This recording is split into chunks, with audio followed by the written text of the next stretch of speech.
উপর থেকে অনেক বেশি মুচমুচে আর ভিতরে আলু আর ডিমের পুরের ঠাসা। এই মুচমুচে অনেক বেশি খাস্তা ডিম আলুর পুরিটা খেতে অসম্ভব মজা। বিকেলের নাস্তায় চায়ের সাথে যদি থাকে এমন একটা খাস্তা পুরি তাহলে আর কি লাগে বলুন তো।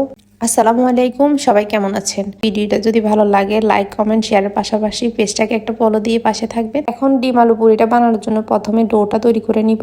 নিয়েছি 2 কাপ পরিমাণ ময়দা আর 1/4 কাপ পরিমাণ সুজি। এখানে সুজিটা দেওয়ার চেষ্টা করবেন, সুজিটা দিলে পুরির উপরের দিকটা অনেক বেশি খাস্তা হয় আর অনেকক্ষণ পর্যন্ত এই খাস্তাটা থাকে। দিয়ে দিয়েছি স্বাদ মতো লবণ আর 2 টেবিল চামচ পরিমাণ সয়াবিন তেল। এখন সবকিছু খুব ভালোভাবে একটু মাখিয়ে নিয়েছি। এখন অল্প অল্প করে নর্মাল ঠান্ডা পানি দিয়ে একটা সফট ডো তৈরি করে নিব। ময়দার ডোটা মাখা হয়ে গেলে ময়দার ডোটাকে এক পাশে 10 মিনিটের জন্য রেস্টে রেখে দিব। এইদিকে আলু ডিমের পুরটাকে তৈরি করে নিব। এখানে 2টা মিডিয়াম সাইজের আলু এবং ডিমটাকে সিদ্ধ করে নিয়েছি।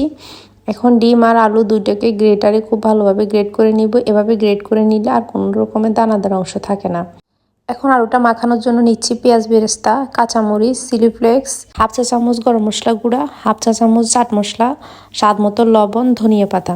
এখন সব কিছু দিয়ে ডিম আর আলুর মিশ্রণটাকে খুব ভালোভাবে মাখিয়ে নিব। মশলাগুলো ইউজ করেছি, এগুলো আপনারা আপনাদের স্বাদ এবং পরিমাণ মতো দিয়ে দিবেন। আমি আমার স্বাদ এবং পরিমাণ মতো দিয়ে নিয়েছি। ময়দা যে ডোটা তৈরি করে রেখেছিলাম সেই ময়দার ডোটা থেকে ছোট ছোট করে লেচি কেটে নিয়েছি। এখন যে ছোট ছোট লেচিগুলো তৈরি করে রেখেছিলাম সেখান থেকে একটা নিয়ে হাতের সাহায্যে লেচিটাকে একটু চ্যাপ্টা করে নিব। আপনারা চাইলে বেলুন দিয়েও বেলে নিতে পারেন। এখন ছোট লেচিটার মাঝখানে 1 চামচ পরিমাণ আলুর পুর দিয়ে লেচিটা চারপাশ থেকে ময়দাটাকে টেনে লেচির মুখটাকে বন্ধ করে দিব। খুব ভালোভাবে লেচির মুখটাকে বন্ধ করে দিতে হবে যাতে কোনো রকমের পুরের অংশ বের হয়ে না আসতে পারে। এখন আমি সবগুলো লেচিতে একইভাবে আলুর পুরটা ঢুকিয়ে বানিয়ে নিব।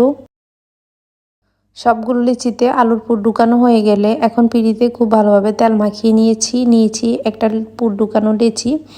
এখন হাত দিয়ে খুব ভালোভাবে সমানভাবে চেপে চেপে চ্যাপটা করে নিয়েছি। আপনারা চাইলে বেলুন দিয়ে বেলেও নিতে পারেন, তবে এভাবে হাত দিয়ে চেপে চেপে করলে আর কোনো রকমের পুরের অংশ বেরো হয়ে যায় না।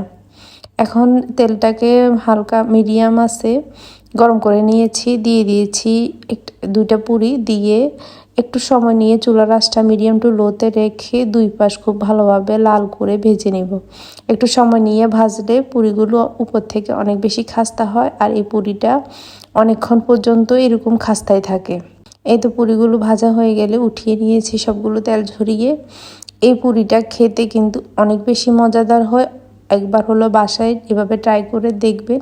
এভাবে একবার বাসায় ট্রাই করার পর থেকে আপনার পরিবারের কেউ কিন্তু আর বাইরে থেকে পুরি কিনে খেতেই চাইবে না। দেখা হবে নতুন কোনো রেসিপি নিয়ে, ততক্ষণ পর্যন্ত সবাই ভালো থাকবেন। আল্লাহ হাফেজ।